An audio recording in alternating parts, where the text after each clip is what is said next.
কত কিছু চাইলাম, পাইলাম না, দিল না আল্লাহ। বলে না আপনার সব দোয়া কবুল, তবে কবুল হওয়ার 3টা সিস্টেম আছে। কয়টা? চান্দুল্লার ভাইয়েরা মনে থাকবে কয়টা?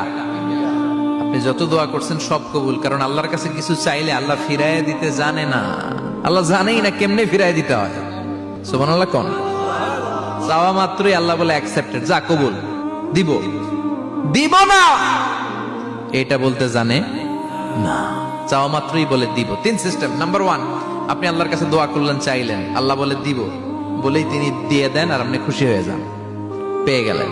নাম্বার 2, আপনি আল্লাহর কাছে দোয়া করলেন, চাইলেন, তখনও আল্লাহ বলে দিব, তবে এখন না, সবুর, একটু পরে দিব। কখন দিলে আমার জন্য ভালো, আমার চেয়ে ভালো জানে কে, পরে দিবে। নাম্বার 3, চাইলেন, দোয়া করলেন, আল্লাহ তখনও বলে দেব, তবে এখনো না, পরেও না, কিয়ামতের দিন যেদিন বিপদে পড়বে ওই দিন দেব।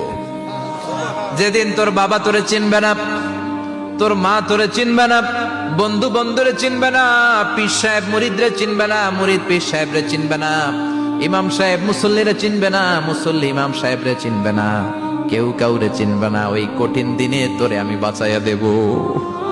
তাই দোয়া যা করছেন ছোটবেলা থেকে আজকে পর্যন্ত, লস হয়েছে না লাভ? লস না লাভ?